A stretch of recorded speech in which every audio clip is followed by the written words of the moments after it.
Salut les gens, j'espère que vous allez bien et aujourd'hui je voudrais vous parler de choses que j'ai apprises sur le monde de l'édition que je ne soupçonnais absolument pas avant que mon livre soit publié par une maison d'édition en 2020. Est-ce que c'est mieux d'être publié par une maison d'édition ou de s'auto-publier? C'est un très grand débat pour les auteurs parce qu'il y a des avantages et des inconvénients immenses dans les deux cas. Donc je vais vous faire la liste des 5 choses que j'ai apprises sur le monde de l'édition que je ne soupçonnais pas et j'espère que ça pourra vous aider, peut-être vous préparer à avoir une expérience en maison d'édition un jour. Premièrement, c'est la maison d'édition qui a le dernier mot sur le titre du livre et la couverture du livre. Et moi je m'attendais pas du tout à ça en tant qu'autrice. J'avais déjà décidé depuis longtemps que mon livre il allait s'appeler 13 semaines et pour moi c'était acté, c'était définitif. Ça faisait 1 an que j'écrivais mon livre et que dans ma tête il s'appelait 13 semaines, c'était comme ça. Et en fait au bout d'un moment, une fois qu'on avait validé le manuscrit, qu'on commençait à se préparer à la publication, etc.,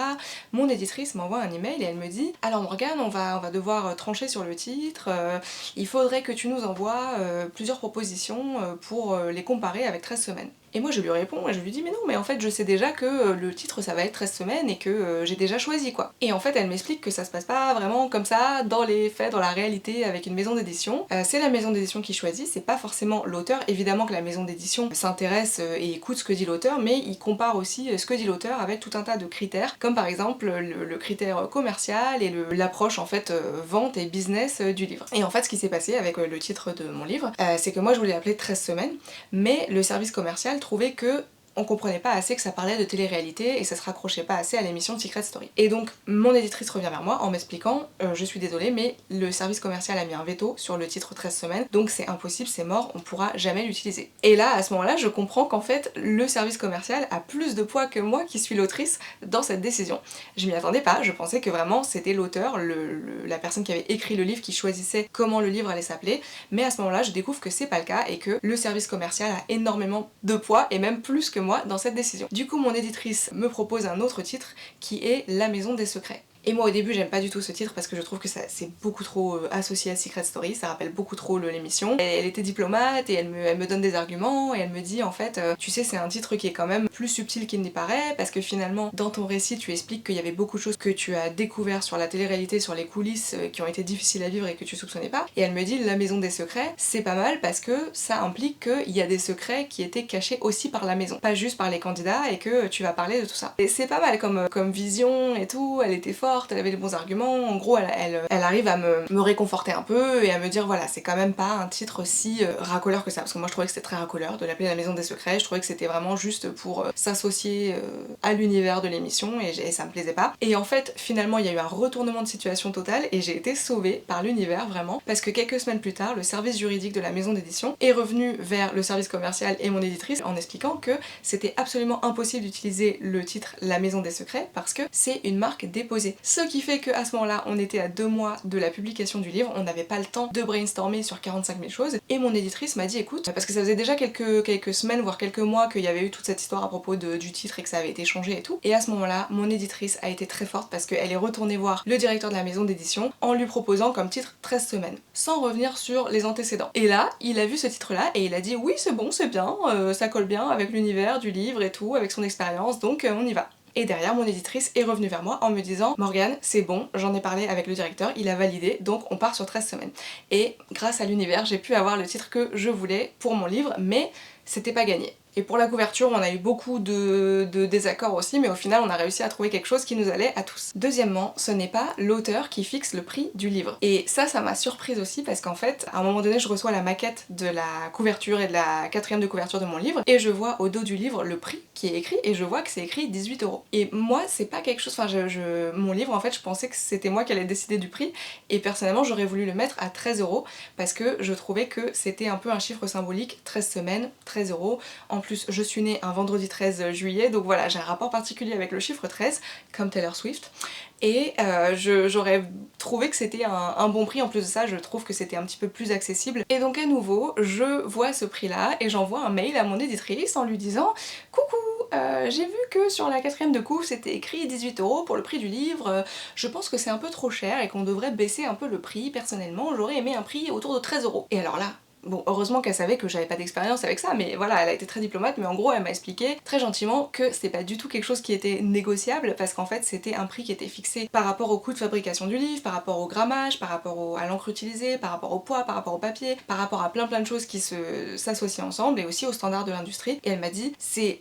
le prix qui est fixé par rapport en fait au coût de fabrication et aux standards de l'industrie, c'est le prix d'un livre comme le tien. Voilà, ça n'était pas négociable, ce que je comprends, mais encore une fois c'est quelque chose que sur lequel j'avais pas de pouvoir. Ça m'est arrivé plusieurs fois après qu'il y ait des gens qui me disent oui, on aurait bien aimé lire votre livre, mais on trouve que c'est un peu cher, 18 €, c'est un peu cher. Et en fait, moi, intérieurement, je leur disais oui, je suis d'accord avec vous, mais je ne pouvais absolument pas le dire parce que j'allais pas non plus dénigrer la maison d'édition qui publiait mon livre,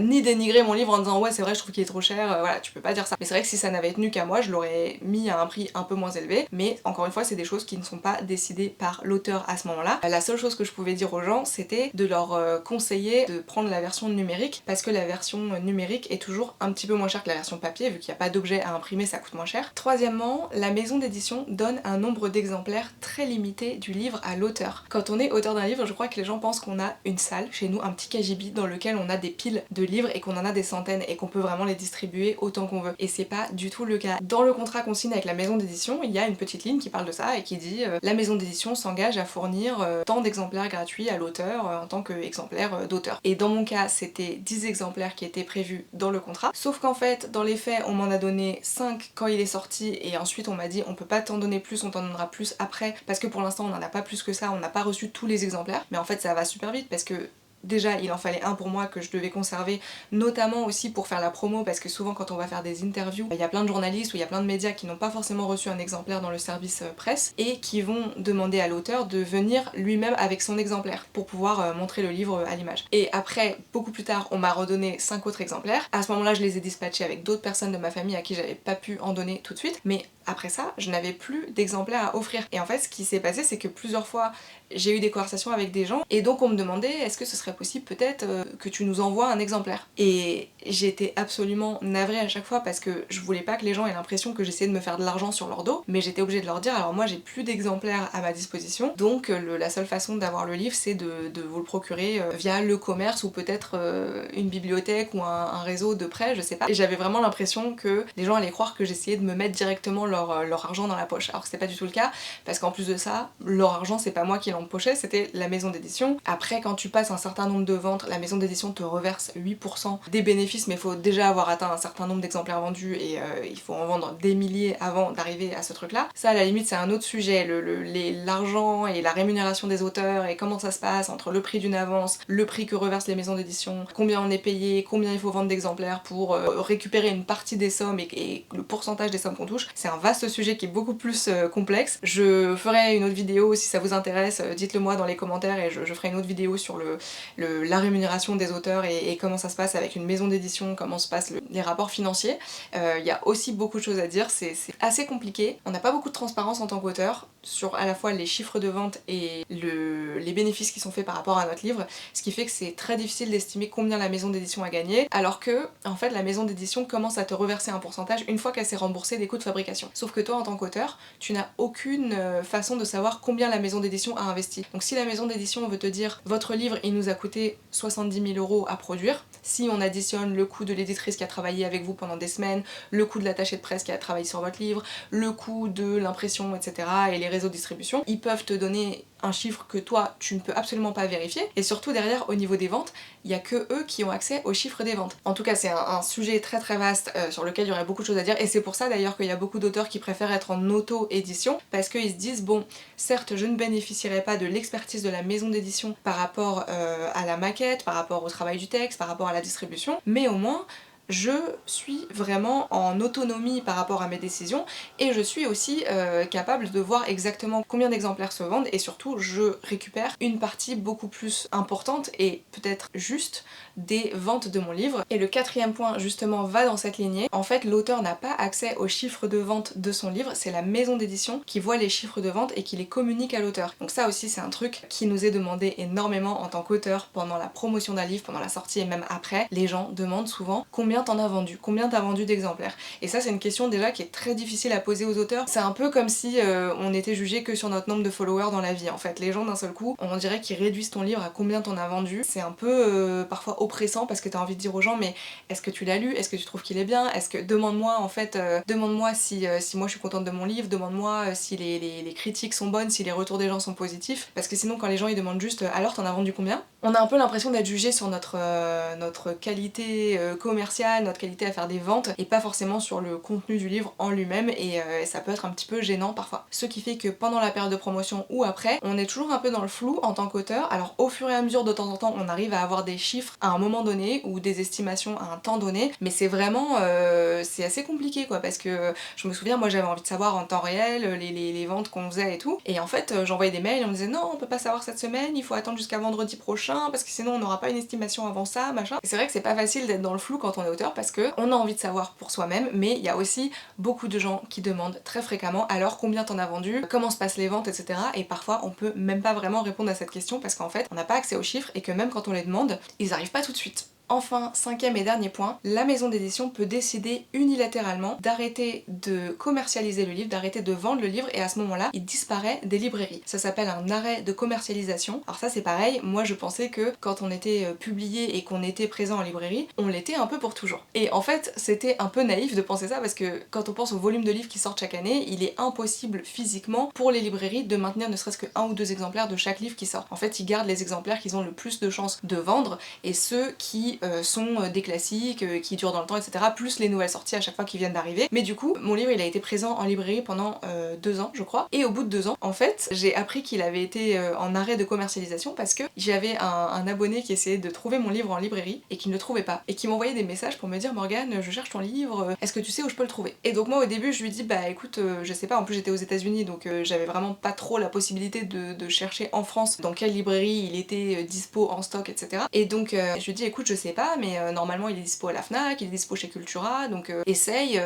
dans les chaînes, je pense que au pire s'ils l'ont pas dans le magasin où tu vas, ils peuvent peut-être se l'envoyer. Et donc cet abonné là qui était super gentil me dit ok je vais essayer et tout. Et puis au bout de 10 jours il revient vers moi, il me dit Morgane, j'ai essayé Cultura, j'ai essayé la Fnac, je leur ai demandé si on pouvait me l'envoyer machin, ils me disent qu'il est en rupture de stock partout. Et en fait cet abonné là il était déterminé et il était vraiment trop mimi parce que il voulait absolument trouver mon livre, il a fait une enquête auprès de plein de librairies et au bout d'un moment il y a quelqu'un qui lui a répondu et qui lui a dit mais en fait ce livre là on pourra jamais le commander, on peut pas y avoir accès parce qu'il est en rupture de commercialisation. Et donc mon abonné revient vers moi par Instagram, il me dit Morgane, il y a quelqu'un qui m'a dit que ce livre en fait il pourrait pas le commander plus jamais parce que il était en rupture de commercialisation. Est-ce que tu sais ce que ça veut dire? Et moi en fait à ce moment là je ne sais absolument pas ce que ça veut dire. Et donc je me souviens j'étais à Los Angeles en train de marcher dans la rue en train de faire des audios à cet abonné en lui disant mais en fait merci beaucoup de toutes les informations que tu me donnes parce que moi-même je ne suis pas au courant. Donc je lui ai dit écoute je vais envoyer un mail à ma maison d'édition et leur demander qu'est-ce que ça veut dire, à quoi ça correspond et je te tiens au courant. Et donc c'est aussi quelque chose que j'ai appris qu'après un certain temps, une fois que le livre passe en dessous d'un certain volume de vente, il n'est pas maintenu physiquement dans les librairies et dans les stocks des revendeurs. Donc en fait à ce moment-là, il y a un arrêt de commercialisation, c'est-à-dire que la maison d'édition n'assure plus la commercialisation du livre. À ce moment-là, en tant qu'auteur, on peut demander à ce que les droits nous reviennent. On est en droit de dire puisque vous n'assurez plus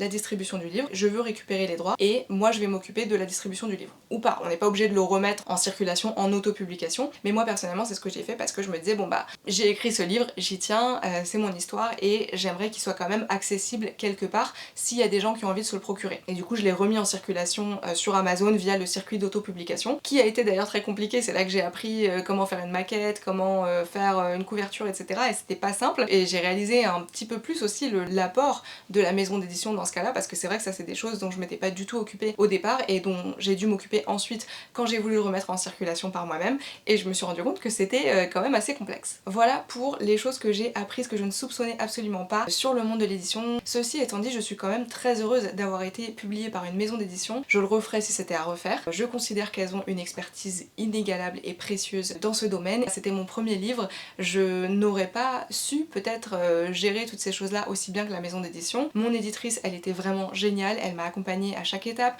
L'attachée de presse aussi qui était sur le livre, elle était vraiment bien. Et donc on a eu cette expérience toutes les trois, on a créé un livre ensemble, on a vécu une expérience ensemble, et on s'est fait d'ailleurs un déjeuner à la fin de tout ça, à la fin du livre, juste pour être toutes les trois et pour discuter, et c'était vraiment un super moment, et je suis vraiment super contente en fait de les avoir rencontrés, d'avoir pu bénéficier de leur expertise, de leur savoir-faire, de leurs compétences. C'est des choses que je savais pas faire moi-même et je pense aussi voilà que à plusieurs on va un peu plus loin que quand on est tout seul. Donc personnellement je le referais si c'était à refaire, mais je comprends aussi les auteurs justement qui disent compte tenu de tous les inconvénients et de tous les droits et tout le contrôle qu'on doit abandonner aux maisons d'édition, je comprends les auteurs qui préfèrent dire je veux m'auto-publier parce que je veux rester maître du destin de mon livre. Voilà, j'espère que ça vous aura donné un petit peu plus de visibilité sur les coulisses et sur les choses qui se passent derrière le rideau quand on travaille avec une maison d'édition, quand on est un auteur publié, et j'espère que peut-être ça vous aidera à prendre une décision si vous hésitez entre maison d'édition ou autopublication. De mon côté, je continue le challenge d'écriture dont je vous avais parlé la semaine dernière, dans lequel j'écris 1000 mots par jour jusqu'à ce que je termine mon deuxième livre. Pour l'instant, je suis toujours au début de l'écriture, mais je m'accroche, et donc je vais vous laisser là pour cette semaine parce qu'il faut encore que j'écrive mes 1000 mots aujourd'hui. Je vous fais des bisous et je vous dis à la prochaine fois.